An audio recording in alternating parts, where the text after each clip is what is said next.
किसी समाज की भावना की इससे अधिक गहन खोज नहीं हो सकती है कि वह अपने युवाओं के साथ कैसा व्यवहार करता है।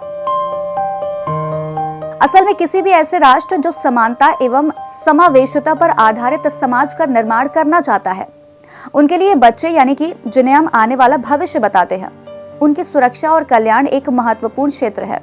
इस संबंध में नीति निर्माण बेहद आवश्यक है। हर बच्चे, चाहे उसे परिवार का सहयोग हासिल हो या ना हो, उसे सामाजिक, भावनात्मक व शैक्षणिक संबल उपलब्ध होना जरूरी है। भारत की बात करें तो देखभाल व सुरक्षा की जरूरत वाले बच्चों यानी children in need of care and protection यानी CNCP के अधिकारों के मामले की बात कानून में तो है, लेकिन एक ऐसा वर्ग भी है जो इस कानून से मिलने वाले लाभों से पीछे है, जिस पर हमारी नजर तो कई बार पड़ती है, लेकिन उन पर खुलकर बात बहुत कम हो पाती है। ये वो बच्चे हैं जो मानसिक या शारीरिक रूप से विकलांग है या फिर लाइलाज बीमारी से पीड़ित है। इस तरह के बच्चों को समाज में कई तरह की परेशानियों और भेदभाव से गुजरना पड़ता है, जिसके कारण वो समाज में आगे नहीं बढ़ पाते हैं। देखभाल व सुरक्षा की जरूरत वाले बच्चों यानी CNCP के अधिकारों के मामले में ऐसे बच्चों की स्थिति काफी चिंताजनक है। खास तौर से पश्चातवर्ती सेवा यानी आफ्टर केयर की अगर बात करें तो 18 वर्ष की आयु पूर्ण करने के बाद बच्चों की देखभाल करने वाली संस्थाओं में रहने वालों को ये संस्थाएं छोड़नी पड़ती हैं और अक्सर ऐसा होता है कि वे बाहरी माहौल में घुल मिल नहीं पाते हैं। इसके पीछे सबसे बड़ी वजह है भारत में ऐसे लोगों के लिए पश्चातवर्ती देखभाल यानी आफ्टर केयर की सुविधाओं का उपलब्ध ना हो पाना।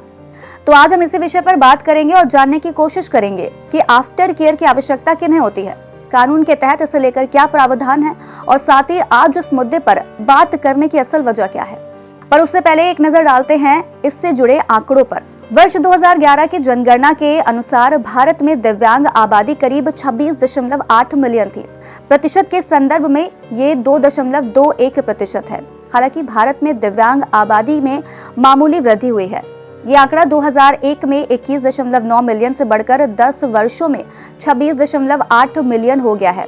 देश में 11.8 मिलियन महिलाओं की तुलना में 14.9 मिलियन पुरुष विकलांग हैं। अब बच्चों की देखभाल से संबंधित कानून यानी कि किशोर न्याय बच्चों की देखभाल और संरक्षण अधिनियम 2015, जिसे अंग्रेजी में जुवेनाइल जस्टिस एक्ट यानी JJ एक्ट कहा जाता है, इसे साल 2016 में पारित किया गया था। इसके अनुसार ऐसा कोई भी बच्चा जो 18 वर्ष की आयु से कम हो, वे किशोर की श्रेणी में आता है।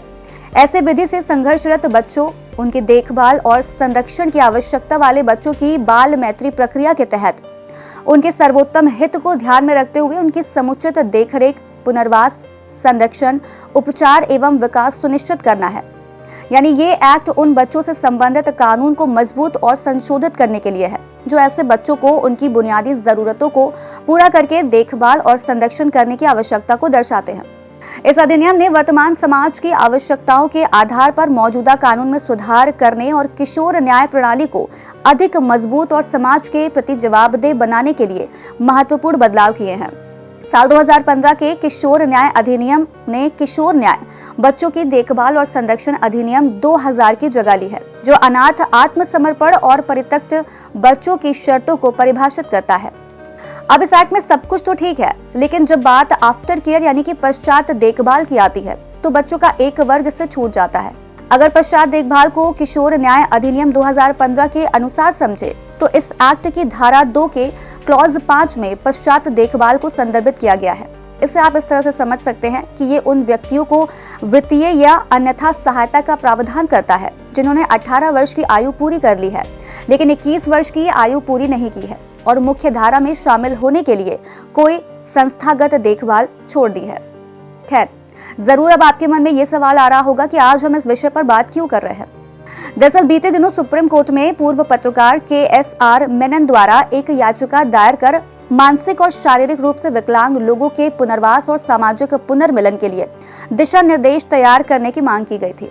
इस याचिका में उन व्यक्तियों का जिक्र किया गया था जिनके 18 साल की उम्र के बाद देखभाल करने वाला कोई नहीं है। याचिकाकर्ता KSR मेनन ने JJ एक्ट 2015 की धारा 2 के 14(4) के तहत परिभाषित देखभाल और सुरक्षा की आवश्यकता वाले बच्चे के लिए कोई स्पष्ट दिशा निर्देश न होने का जिक्र किया था।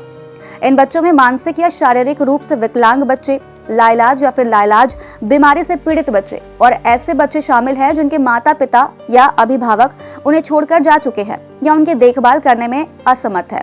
इस याचिका में कहा गया है कि जब ये बच्चे 18 वर्ष की आयु प्राप्त करते हैं तो उन्हें बाल देखभाल संस्थानों यानी CCI से निकाल दिया जाता है। इससे उन्हें सामाजिक और आर्थिक रूप से अलग थलग कर दिया जाता है और उन्हें अपने जीवन में आगे बढ़ने में कठिनाई होती है। ऐसे में आफ्टर केयर की व्यवस्था को असल लाभार्थियों तक पहुंचाने के लिहाज से इस न्यायिक कार्यवाही को बेहद महत्वपूर्ण और सार्थक माना जा रहा है। फिलहाल chief justice of India DY Chandrachud और जस्टिस JB पारदीवाला और जस्टिस मनोज मिश्रा की सुप्रीम कोर्ट की पीठ ने संविधान के अनुच्छेद 32 के तहत याचिका में सरकार को ये नोटिस जारी किया। नोटिस जारी करते हुए पीठ ने कहा कि संविधान के अनुच्छेद 32 के तहत याचिका में जो शिकायत की गई है वह ये है कि एक्ट की धारा 2 के 14(4) के तहत परिभाषा के अंतर्गत आने वाले देखभाल और सुरक्षा की आवश्यकता वाले बच्चों की देखभाल के संबंध में कोई प्रावधान नहीं है। JJ एक्ट 2015 के तहत 18 वर्ष की आयु प्राप्त करने के बाद इसे 21 वर्ष तक बढ़ाया जा सकता है। इसके अलावा केंद्रीय एजेंसियों को सेवा देने की छूट दी गई है। मामले को 4 सप्ताह के बाद सुनवाई के लिए सूचीबद्ध किया जाएगा। तो बस आज कार्यक्रम में इतना ही। हम फिर मिलेंगे कुछ नई जानकारी के साथ। तब तक के लिए आप देखते रहें और करते रहें बातें यूपी की।